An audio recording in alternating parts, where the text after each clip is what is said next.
TV's Entertainment Wrap-Up. Hey everybody, it's Jeremy Bradley here. Welcome to this special edition of Entertainment Wrap-Up. It is May 20th, and for those of you listening on the radio, you just heard me giving you a rundown of the celebrity news today, and it's all about the Survivor finale. And I told you that we have a special edition of the show. You know, I was host of a syndicated radio show for 15 years, and we covered red carpets, we had celebrity interviews, we had so much fun on the show. And back in 2012, Jeff Probst, Survivor host, was also tapped to host his own daytime talk show. And so we had asked for Jeff many times over the years to come on and talk about Survivor. Well, his daytime show didn't have the greatest ratings, and they wanted a push for that. So we were able to get him. Now, one of the features that we would do on our show was called the Celebrity Phone, and it was a segment where I never knew who was calling in. And you know what? I'm going to pull back the curtain. I always knew who it was ahead of time. And so I thought, this is really cool. We're going to have Jeff Probst. Well, what are you going to have? What's going to be his icebreaker? He's going to say the tribe has spoken and vote you off the show. You've got to do that. That's total. Why would you have Jeff Probst and not do that as a surprise segment? So he was keen to play along with that. Now, one of the things with our segments for this syndicated radio show was that we basically had about 8 minutes with the celebrity, and we would break that down to 2 4-minute segments on our show. We were always voice tracked, we were never live, so if a celebrity guest, ran long or whatever, we could just cut it and it was no big deal.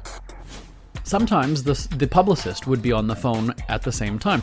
So the publicist would call into our studio line, get me on the phone, hi, okay, hold on, let me get Jeff, I'll get Jeff. She puts me on hold, dials Jeff is on, now we're connected. Publicist is still sitting there quietly listening. It only happened, I think, maybe one time where a publicist unmuted themselves and said, okay, we gotta wrap it up now. Otherwise, they would just let the conversation keep going. And so with this, Jeff called in directly, and so I thought, perfect, we're not going to have a publicist interrupting. And one of the the rules, or just one of the things that you would do is, if the celebrity wants to keep talking, you keep talking. We'll let it roll. If it's somebody like Jeff Probst, Dolly Parton was another one where we had, I think it was 10 minutes with her, she's going on 15 minutes. You let Dolly talk. You let Dolly frickin' Parton talk. And so with Jeff, we were about the 7-minute mark, which is when you kind of start to wrap up your segment, and when can we catch Survivor, and we'll be watching on CBS, you do that kind of thing. My producers, I look across the studio through the window, and we're at about 7 minutes, and they're saying, keep going. They're giving me the stretch signal of keep talking, and I thought, wait a second, are you guys not knowing your hand gestures here? This should be the wrap-up. This should be the, giving me the wrap-up signal. And they're not. They're telling me to keep going, because then all of a sudden they say in my ear, he's talking, keep going. We ran 34 minutes. And what I think we ended up doing that show, they'll have to tell me from across the way, was I think we ended up, instead of just doing 8 minutes, we dropped all of our other segments, because again, it was a prepackaged show, so we could mix and match and move things around. We ended up using almost 30 minutes of Jeff Probst. So he started, his segment was like the second one after the intro, and then we did 4 minutes. He joined us for the entire 2-hour show, is what it sounded like. So, in honor of the Survivor 50 finale tonight, we are going to play that first interview with Jeff when he was on the radio with me. Now, again, let me remind you, this is from back in the day when he was hosting a daytime talk show. But he's such a fun guy, we thought, we'll give you the whole thing again. Uncut. Why not? Just the OG segment from 2012. Are you ready for it? Here's Jeff Probst on the radio with me back in 2012 on top of the charts. All right, talking about reality shows still, let's go to the phones. Hi, you're on the air. Jeremy? Yes. Tribe has spoken. Oh, great. Oh, great. Another crazed Survivor fan. Who is this? Jeremy, this is Jeff Probst. Oh. Not a crazed fan. I am your worst nightmare. Tribe really has spoken. It's the crazed Survivor host, ladies and gentlemen. And, well, thanks for giving us a call, Jeff. Here's the thing. You're taking over primetime with Survivor, then daytime with your talk show, and now what? You're trying to move into radio then? Nicely done. We definitely haven't taken over daytime. We're struggling to hang in there, but it's been a fun experiment so far. Well, let's talk about that, because, there's got to be a lot of pressure. You're going up against Ricky. She had a show for a decade, and then Katie Couric, a legendary, newswoman. And then you sort of retooled your show when you were launching, right?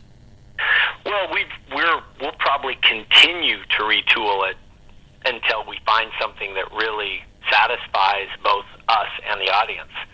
So I know it may sound disingenuous, but I didn't feel any pressure. We're just trying a new show, and I'm working hard on it, and I definitely want it to succeed because I have a lot invested, and my ego's in there, and people's livelihood. But it's not the pressure of Katie or Ricky or Steve Harvey. It's just our own pressure to try to figure out, is there a show that we can do that we like that can find enough of an audience to make it financially viable? Because daytime is such a small audience right now. Mm-hmm. And so, I mean, I guess every time somebody's launching a show, they're wanting to do something different that hasn't been done before. I mean, when you guys started planning it, and even now, as you're saying, you're still retooling as you go, I mean, how do you... Here's the thing. There's that female audience, and then, back in the day, it was Donahue, obviously, legendary. Is it harder for a guy to make it in daytime? Obviously, Anderson just got canceled as well.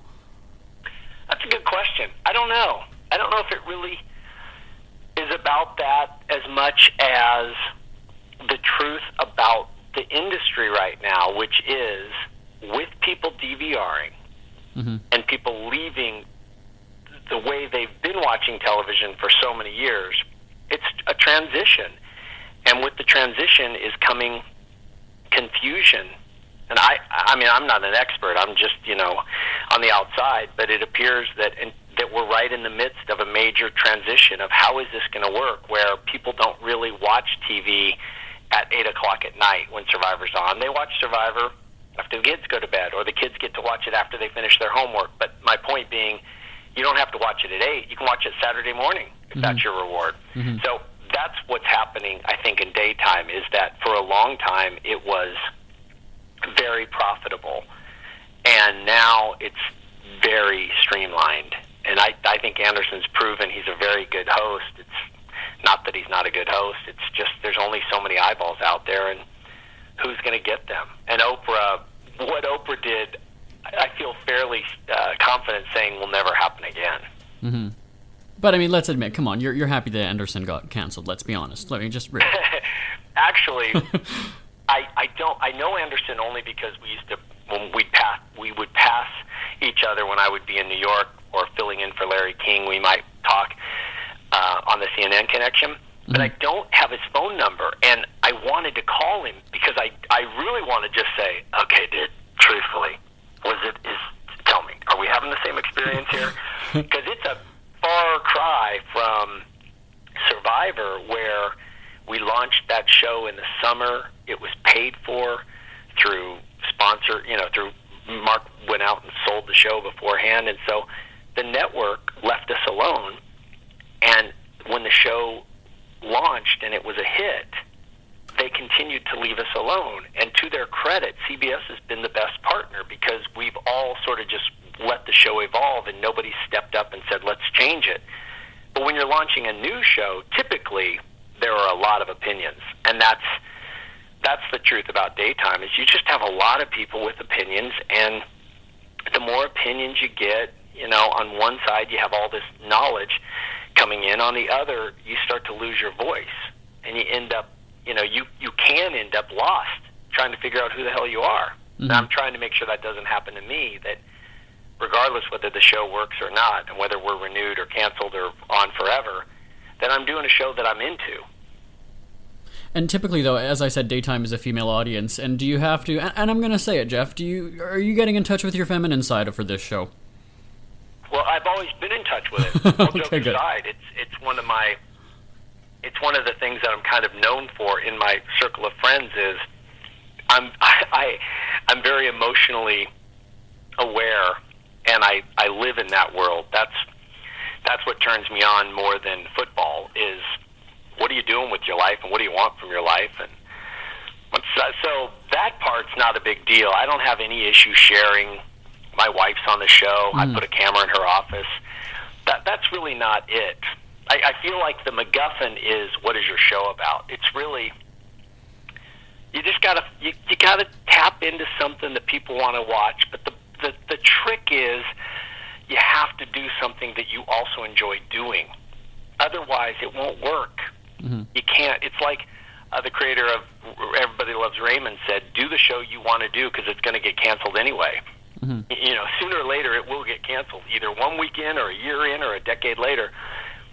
So do what you want to do, and that's the trick. It's hard because you have a financial responsibility. CBS gave me money to make a talk show. I have a financial responsibility to that bank called CBS to deliver a profit, and if I don't, they should fire me and cancel me. That's how it goes. Well, I mean, let's hope that's a long time down the road. So in terms of content on the show, I mean, you've had, the guys on the couch, you've got your ambush adventures. Interesting thing about the guys on the couch. Have you ever had a question let's use the word naughty, that it didn't make it to air? Yes.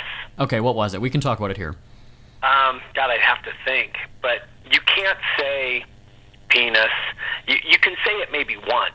Right. But you can't do anything, from what I understand, you can't do anything that conjures up an image. And that's pretty hard for me to do. I'm a colorful speaker, and I like images, and I'm baffled by the fact that Taken 2, the movie, had something like 57 murders in it. A mother was cut, her throat was cut, she had a hood over her head, she was hung upside down to let the blood drip out while her husband, Liam Neeson, is chained to a wall watching, and their daughter is being chased by the other bad guys, gets a PG-13 rating. But you can't talk about anything regarding sex on television. It is so ass backwards that I don't even know what to do with it. I don't know if I should just stop and become somebody that fights for the freedom of speech, and I don't know. It's just nuts to me. We did a show on transgender youth that has not aired. One of the shows I'm most proud of because we're tackling a topic that hopefully in 10 or 20 years people will look back and go, they used to do talk shows about that? Oh, it seems so silly. It's such a normal thing. But right now it's not. It's a big deal. And we had a teenager who transitioned from a girl to a boy and was inspired by watching Oprah 5 years ago, in which a girl transitioned to a boy and told his story on Oprah.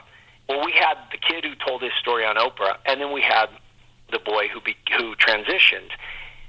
We're talking about sexual reassignment. We're talking about kids coming out of the body and saying, "Mom, Dad, something's wrong, and I don't know what it is, but I'm a boy." But when it came time to talk about the actual sexual reassignment surgery that adults go through, we could use an onion to represent the vagina, but we couldn't use a similar vegetable like a cucumber or a banana to represent the penis because that was too sexual. We could, however, use an empty roll of toilet paper.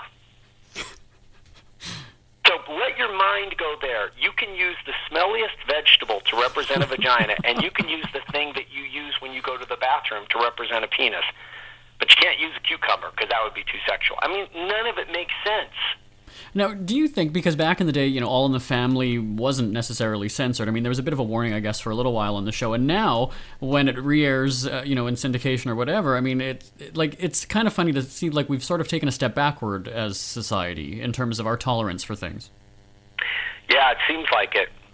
I really don't. I'm not an expert on it, and I'm getting educated on it. And I'm not mad at anybody.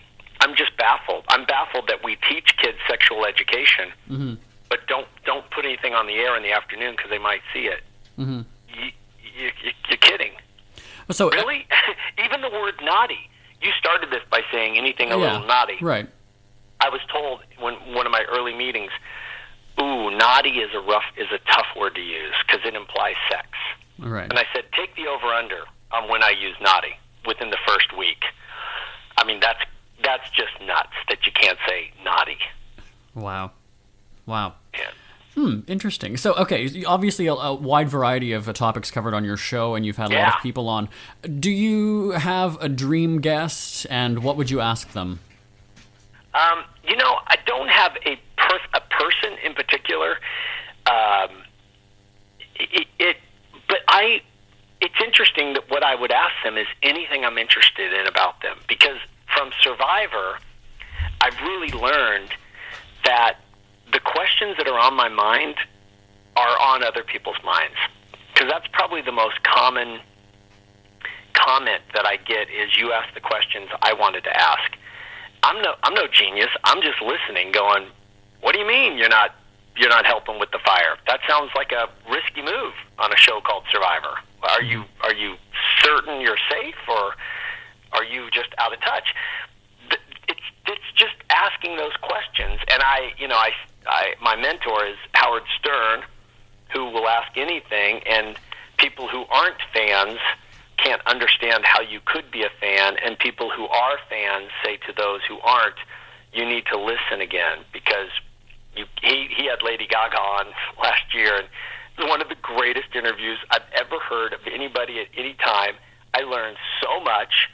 And then she did a performance of Standing on the Edge of Glory, and she talked about it was when she was with her granddad and he was dying, and it was one of the most moving things.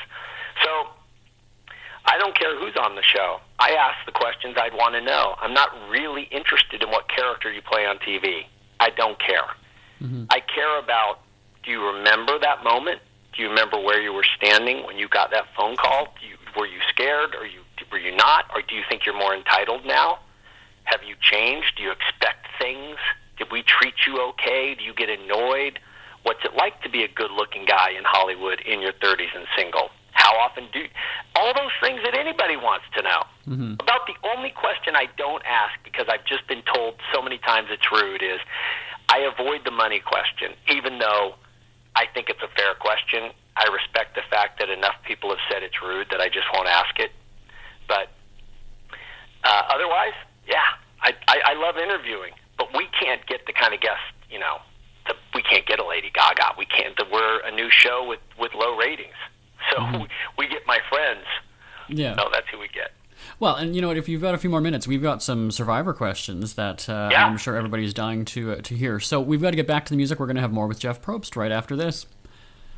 Okay, cool. And then if you've got another 5 minutes or so, yeah. Okay, do it. Cool. Let's do it. Talk show host, Survivor host, the man who does it all. If you tuned in earlier, he voted me off my own show. Jeff Probst is still on the line. All right, But you know what? You're redeeming yourself. Okay, good. And this is Redemption Island season, so you actually could win yourself back in this hosting role. That's so. There's an idol somewhere in my office, is what you're saying. Yes. Okay, exactly. I'll be looking for it. Now, Jeff, we were talking in the last segment about the new daytime talk show, and we've got, of course, questions about Survivor. I'm sure you're asked them all the time. Yeah. So if you have a few seconds for some of those. Go for it. All right. Now, I'll admit, I thought that Lisa, and I know she was just on your show, right? I thought that she would be gone first episode, maybe second. Has she surprised you? Yeah. But I have to say, I did not anticipate her being gone early, but like you, I thought it was possible. And in the beginning, when she and I were first talking, I said, if you last, you're going to be an inspiration, because your struggle is a common one. You're a mom, you're Christian, you're struggling in your life. We knew at that point that she was going through some marriage difficulties, and this is not an uncommon story, but what is uncommon is you've chosen to play this devilish game, Survivor, in which the motto is outwit. That's part of it. That means use your wits, and that might mean lying. And true to form, she's lasted long enough that women are now going, wow, look at this woman. She's being so vulnerable. And this mom who wants to put on a good display of Christianity is now in a game that you have to lie, and it's okay. It's in the rules. You can lie. And she still struggles with it. So I'm so glad she's lasted. Okay, so you've done the show for so many seasons, and I know you probably watch people's, audition videos and you read over the notes about them. So you must be a pretty good judge of character now when it comes to contestants. So is there a personality trait or physical ability? Like, what should people know about being on the show? Like, what makes a good contestant on Survivor? I think it's a few things. Self-awareness is right up there. If you aren't aware of how you're perceived, it's going to be difficult, because perception is reality. And especially when the only reality is the other 15 people that you're playing with, then the only thing that matters is how they perceive you. Nobody knows your grandmother and that you go visit her every Sunday, or that you're really nice at church. No one cares. They just want to see how you're perceived. So If you don't realize that people don't trust you, you're dead. And if you don't realize that people see you as lazy and you need to pick it up, you're dead. So I think self-awareness is a big one. And I think for some people, patience, meaning count to 10. It feels so good right now to say kiss my ass, but don't. Say count to 10. Walk around the palm tree and come back, and hopefully somebody else has said it for you. And now they're in the hot spot. Because a lot of Survivor is staying out of the way of the bullets and letting your ego go to bed. Just give it a rest. You know you're brilliant. Nobody else needs to know right now. So just be aware of how you're coming across. Let other people make the big decisions. Let them know you're with them. But be looking for that moment. And when you see that moment, you have to go for it. Now, I have to ask you, though, because people come in with this big game plan where they're going to have a fictitious story about themselves, and then they open up, they hit it off with somebody within the first 5 minutes, and then all of a sudden spill the beans and, create an alliance. Is that a stupid thing to do? Because you still don't really know people at that point. Like, how... I don't think you can judge it, because everyone does it. So, in the beginning, I used to look at people and say, the same thing you did. You'd say, why are you doing that? Haven't you learned from the earlier seasons? But at a certain point, I realized if people continue to do it year after year, then it's proof to me that it's in our nature. And I think when it comes to confiding in somebody, it probably comes from such a strong desire to trust. You're looking for someone you can rely on. And if you think you find it, you want to give them a token. You want to give them something to say, I'm going to tell you something. You want that bond. And if the reveal is something about how magnificent you are, that's your ego. Like whenever we have rich guys or doctors, they always say, well, I'm not going to tell anybody. And I always say, you won't be able to help yourself. You're so enamored with yourself that you won't be able to not tell them you're a plastic surgeon. That's your identity. Mm-hmm. And sure enough, day 2, I wasn't going to tell you guys this, but I'm a plastic surgeon, board certified, number 1 in New York State, worth $50 million. I just want to let everybody... Well, why? No one cared until now, and now you're done. Yeah. So that's that whole ego thing. Shut up. Don't... Malcolm's playing a great game of not giving anything up. And people are giving him information, but he's not giving up information. He's smart enough. He's a really smart dude. But what I love about him is he bites his tongue. He doesn't tell you stuff. He could tell you, but he lets you tell him whatever you want. After 20-some seasons, dumbest move ever? There have been a few. Yeah. Who was it that got voted out with 2 idols? James. Yeah.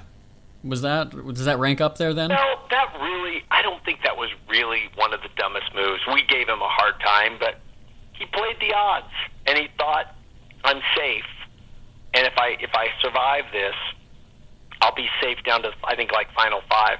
He played the odds. It's so easy to backseat drive. But giving up your idol when you have it and giving it to somebody else when there's only a few people left in the game, which quite a few people have surprisingly done, is always a risky move. But again, excuse me, going back to what I said a minute ago, if you're there for 5th place, that's where you'll end up. And 5th place doesn't pay much. Mm-hmm. First place, however, pays $1 million. And even after taxes, it's still many, many hundreds of thousands of dollars.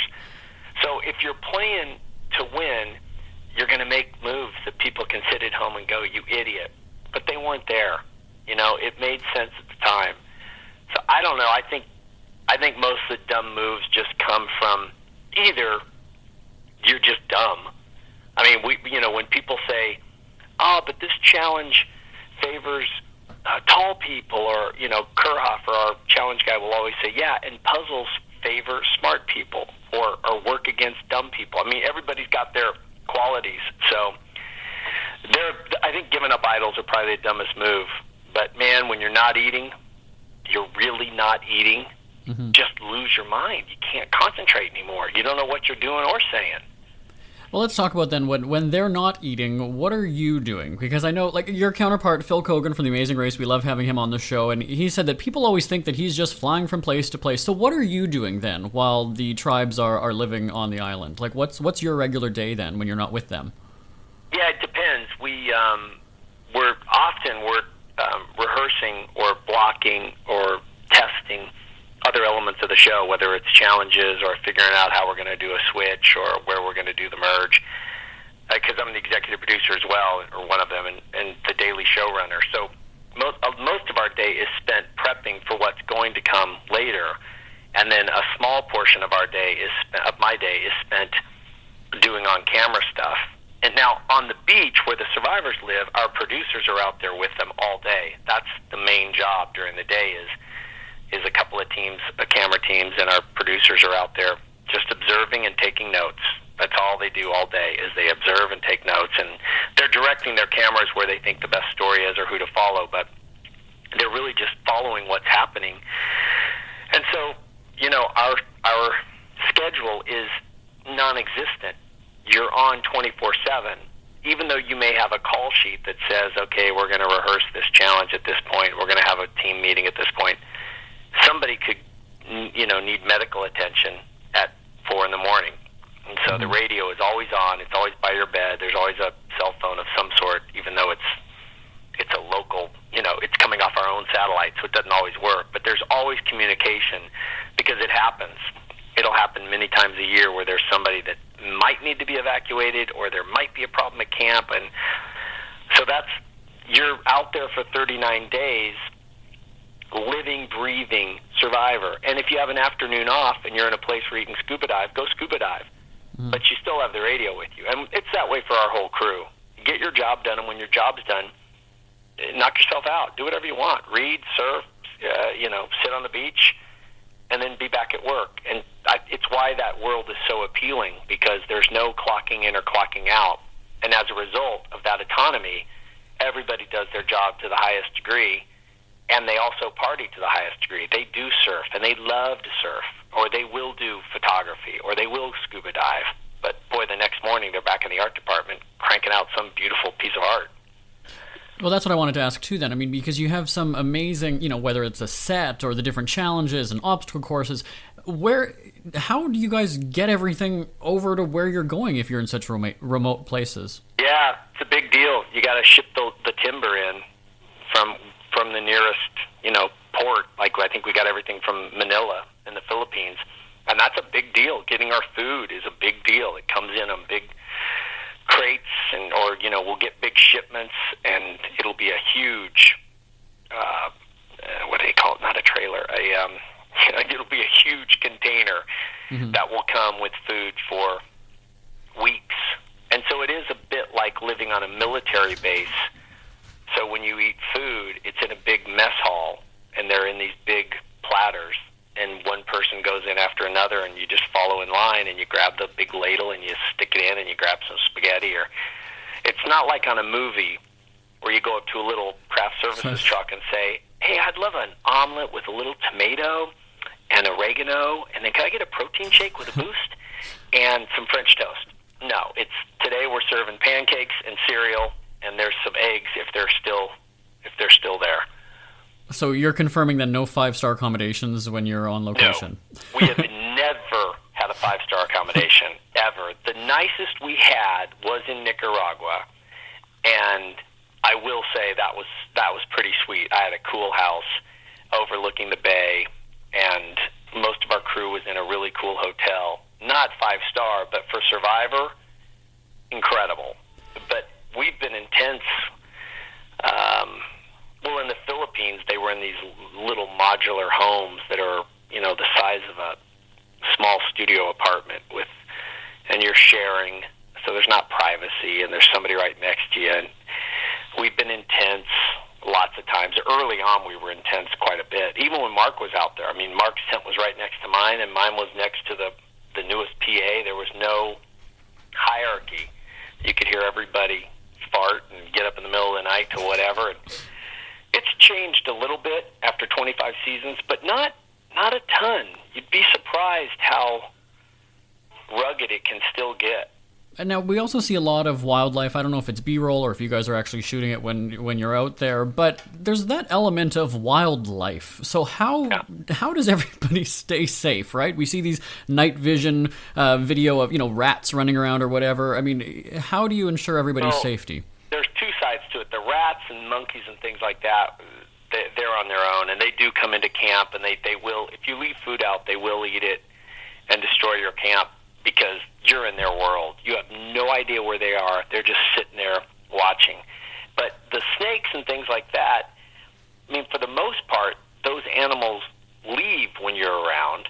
But we do have a wildlife expert guy. Carl is usually out there, and he goes to the camps, and he goes to the challenge locations. And like if we're rehearsing a challenge, he will be there 2 hours before we get there, walking through. In the Philippines, he'd be walking through the rice fields looking for snakes, and he finds them. It's amazing how many times he finds a snake. You think, there aren't any out there, and he'll say, there are lots out there. I found these 3, and he'll have them in some sort of container, and he takes them somewhere else and releases them. He loves his job. He can't believe that he gets paid to be out in the wild with these animals that he loves, and he cares for them so much. But then once a season, some crew member will defy the rule that says you have to wear closed-toed shoes, and they'll be in flip-flops, and they'll get bitten, and then we'll wrap them from foot to waist and put them in the chopper and send them to Manila to see if it's poisonous, and and hope that it isn't. So it's a real deal. We're just very conscious of it, and we don't want any problems, so we take very few risks. And we always have an evacuation plan. We have an evacuation plan for anything that would happen involving a typhoon or a tsunami. We have an evacuation plan for volcanoes, if that's the need, and we always have an evacuation plan for an individual who's injured with our chopper team and our medical team. And it's pretty good. If you're going to get hurt, you're in good hands, because you'll be on a chopper in less than half an hour, no matter where you are, and you'll be flown directly to the nearest hospital where they are waiting on us. We have a deal with them, and you drop and go, and you're in good care. Let's talk about, though, when contestants are hunting. I mean, are there different rules in different countries about what you can hunt and what you can't? Like, how do they know what they should eat and that's not going to poison them? Are they briefed on that before they get out there? Yeah, we do. Before the show, we put them through a little survivor training school, which is usually half a day to a day, and basically we give them this little booklet we put together, and it says these are berries that are okay to eat, and these are berries that are not, and these are trees that if you rub up against them, they'll make your skin burn, and these are trees that make a good fire starter. What's amazing to me is when I check in with the producers, how the majority of people don't even look at them. They're like, yeah, I got it. I know brown nuts are good and the red nuts are bad. I got it. Thanks, man. And then they get out there and, somebody eats a nut and they're sick for 2 days. And you go, God, guys, I know you're Americans and you think you know everything, but that's why we gave you that book. Yeah. We don't want you to get, sick. I mean, we do, kind of, but not by eating a bad berry. And this season you've got some of the guys from the past. Scariest moment ever that you've had on this show? Oh, that's easy. The scariest moment for me was we had a guy, he was on this season, Russell, a black guy with dreadlocks, and he was on a few years ago, and he got really dehydrated, truly dehydrated, like what is medically called dehydration, where his body started to shut down, and he passed out, and we brought him to, and we hadn't pulled him from the game yet because we thought he might be able to come back, and he was sitting there, and he was having a very hard time telling us where he was, how many numbers we were, what his birthday, those kind of things. But he was still, we don't pull anyone until it's absolutely necessary. And then, so we set him back up, and we're going to take his blood pressure, and his eyes rolled in the back of his head, and he was done. And they had a heart monitor on him, and it dropped from I can't remember now, but I think it was 80 beats to 60 beats. It was an extraordinary drop, fast. And the doctor looked at me as if to say, he's done. And I looked back as if to say, yep, I'm right there with you. And they gave him a shot of something and brought him back. But in those 2 or 3 seconds, a lot went through my head, including, okay, how are we going to deal with our first death on Survivor? Definitely not during sweeps. Well, maybe yeah. Always thinking about ratings, right? Yeah. Let's very quickly, because we do need to get going. But when we talk about Survivor, the locations always seem to be a tropical destination. A lot of people wonder, why is it never in a cold, snowy, wintry place? Well, there's a couple of reasons. There is that idea of people with very little clothing, not because of the sexy part of it, just because of the vulnerability. When you see a guy and all he has on is a pair of shorts or underwear, and he's trying to build a shelter in the pouring rain, there's something very, it brings it down to a base level of like, look at that, man, they have nothing. So there is that. The other side of the coin is the cold weather is hard for us to shoot in. Some of the gear, would have a hard time, and humans tend to congregate, so they're probably going to be, in an igloo, just sitting in there trying to keep warm, and it doesn't lend itself to great moments, because one of the things that Survivor counts on is that somebody's going to climb a tree and somebody's going to fish with a Hawaiian sling while somebody else is going to be lounging in the sun. So that weather also helps foster the story. Mm-hmm. And one final thing, best Survivor moment ever in your mind? Man, almost impossible, really, to answer, because there's just been so many.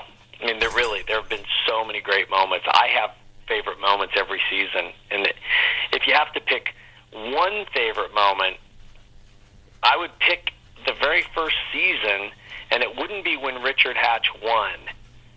It would be 2 days before, when there was a final challenge and there was 3 people left, and it was this woman, Kelly, and Richard Hatch, who won, and this guy, Rudy, who was a 72-year-old Navy SEAL. And it was the last challenge, and it was our first season, and we're in the middle of the sun, and it was beating down, and they had mud on their face. They had just walked over fire, I think, and all Rudy had to do was hang on to this idol longer than anyone else, and he would win. Everybody loved Rudy. And we all knew he was going to win. It was done. Our first season was done. It was in the bag because he's a Navy SEAL. Who's going to outlast a Navy SEAL? Nobody. Right. And in one little moment, while I'm talking to Rudy, he scratches his head like he can't remember the answer to a question, and it was over. And in that moment, I thought, oh, my God, our show's going to tank. we just lost our star. And then, Richard Hatch wins and becomes one of the single most notorious reality show contestants of all time, and turned out to be fantastic because he was a villain. And it was great. We never even considered how good that could be for the show. And it turned out to be fantastic. And Rudy's a great guy, and we still love Rudy, but Richard was clearly a winner that we never saw coming. Mm-hmm. And so, I mean, that must be a huge deal for you to be involved in, the longest run. Is it the longest running reality show ever? I think, yeah. I mean, we were the first, unless you include, with respect, things like Real World, and right. or Cops, probably. Right. Yes, in terms of like competition reality, if you get rid of the arguments, yes, we were the first, and sort of set the way for many of the, for all the shows that came. And yeah, I was in the right place at the right time. I mean, luck is such a big part of everything, and I just got lucky. I got lucky that I was smart enough to say no to a lot of jobs that came before Survivor that just weren't tickling my fancy, and I just waited. And then I was really lucky that I connected with Mark, and that he saw something in me and said, I'm going to give you the job. I mean, he could have given it to a lot of people. It'd probably still be on the air, and who knows what I'd be doing, but he gave it to me. Mm-hmm. Well, you'd be doing daytime talk, right? That's what we're talking about today. All right.